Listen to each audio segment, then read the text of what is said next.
Righto, so here we have Melodeon Hints and Tips session 3, and for this session I'm going to use the tune Winster Gallop. It's a nice straightforward tune. I know we don't use it for the Morris, but the clog use it, and so I want to just take the tune and show what I might do to it, and then you can have a go too.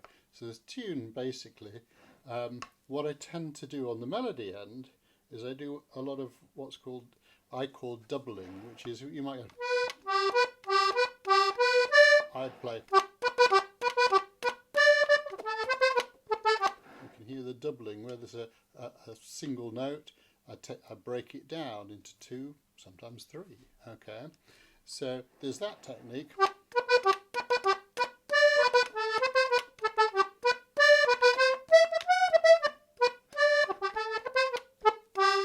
You hear the doubling there, and again.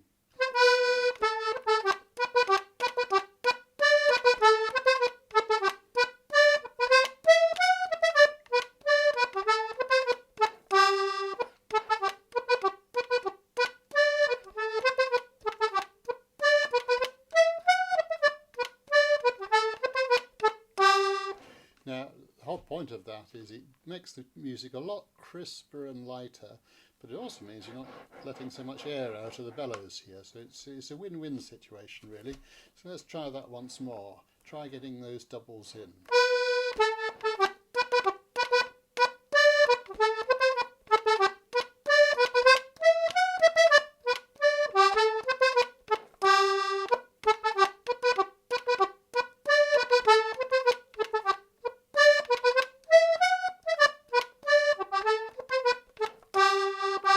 Okay, so keep practicing on that, it really lightens up your music.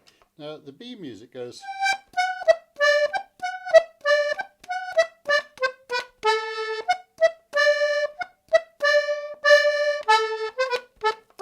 so that's the basic tune, so let's try that again.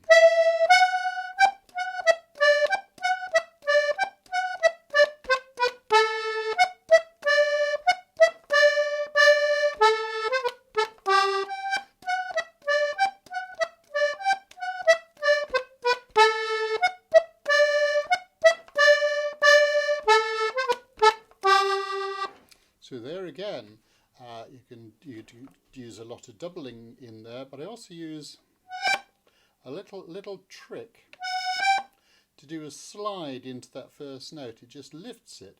What I'm doing is using my little finger on the middle row, or on yours, the outside, to make.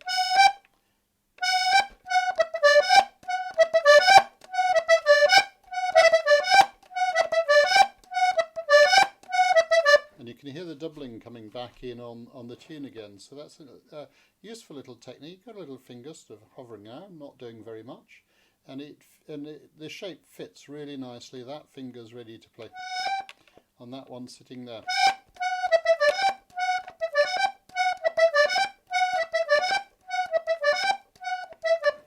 And that really gives a lift into that first note. I think the technical term would be an anacrusis. I'm not certain.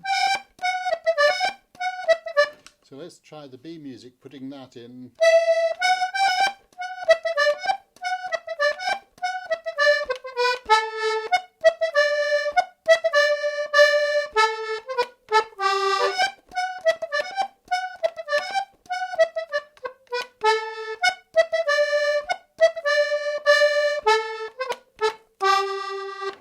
So lots of doubling, lots of putting that slide in there, that lift into the first note. And the other one, of course, is one of the best tricks built into Melodeon, where you've got this horrible discord on when you change direction on the double pull, is you get a lovely quick trill on the pull.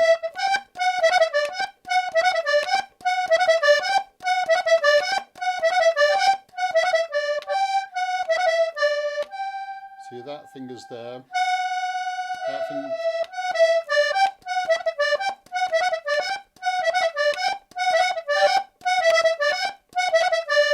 And that gives it a lovely flavour. Okay, so let's try the B music again. Can't do it. Sorry, forgive me. Try again.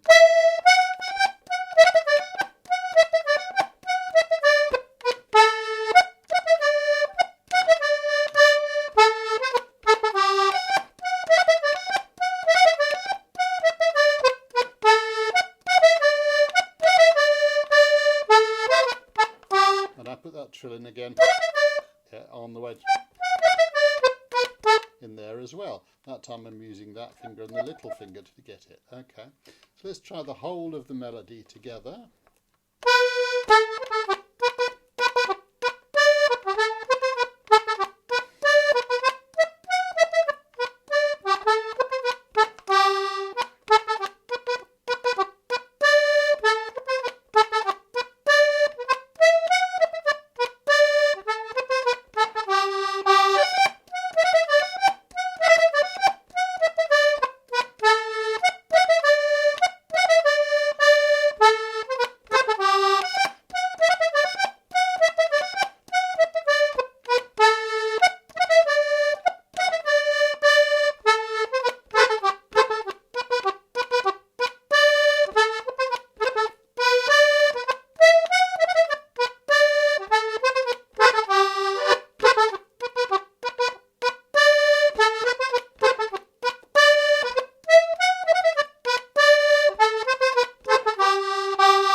Right, okay.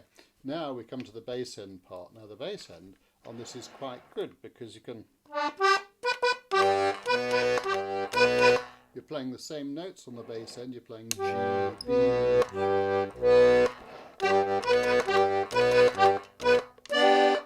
Missed it.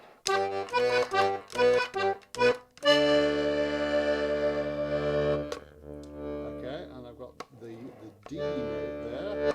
And now I'm playing a D on that end as well. So you're playing G, B, G, B, G, B, D. And on this end you're playing... I'm looking at you backwards, that's true. G, B, G, B, G, B, D. So together.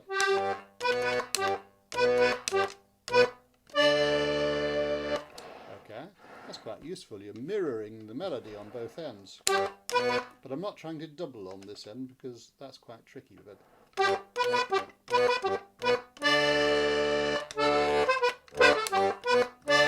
phrase comes back in there again.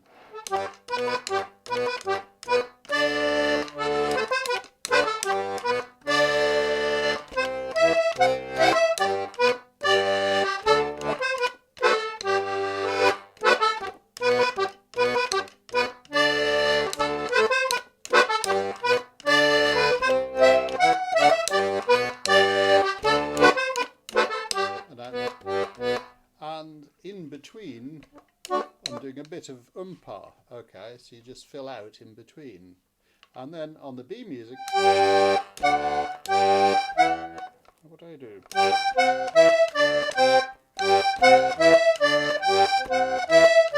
Okay, now that's not mirroring anymore, you're playing like a second part, a bass part. So I'm playing G, C, E,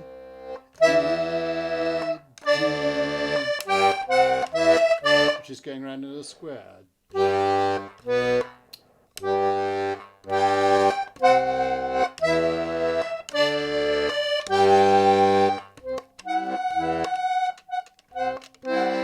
I'm looking at it upside down on the screen, it's terrible.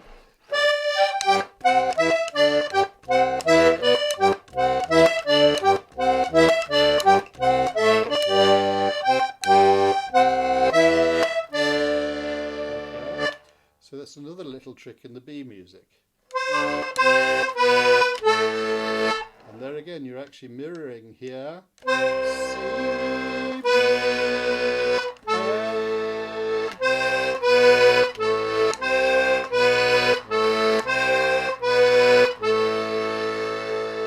okay, Let's try the whole thing. I'm probably doing more on the bass end. The trouble is, if I look at the screen, it's like looking in a mirror. Everything's upside down and it completely screws my head up. Let's try the whole tune with both ends.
Okay, so there you have some things to do with the bass end.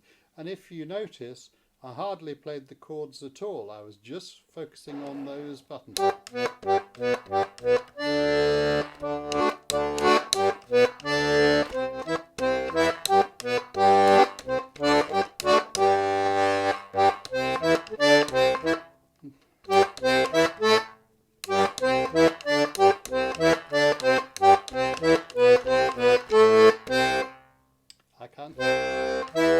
I can't do it without the melody on the other end. I'll have to do it again.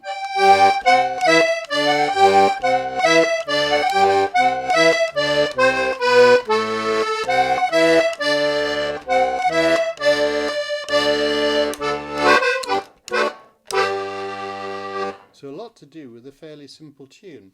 And on the bass end, if you think about it, there are tunes you can actually play purely.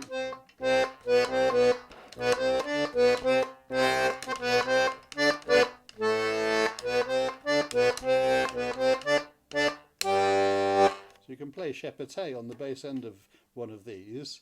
It does take some thinking about, but play around with the bass notes and ignore the chords for a while. On an accordion, the chords are built up. So you've got a bass note, root note, chord, and counterbass. And the counterbass for G is B, which is why I started going for the B note. Originally, that's why I started thinking about it. And so the B is a natural thing to go to when you're playing in G. Right, this time, that's all there is, folks. I'm not doing a part 2. Have fun.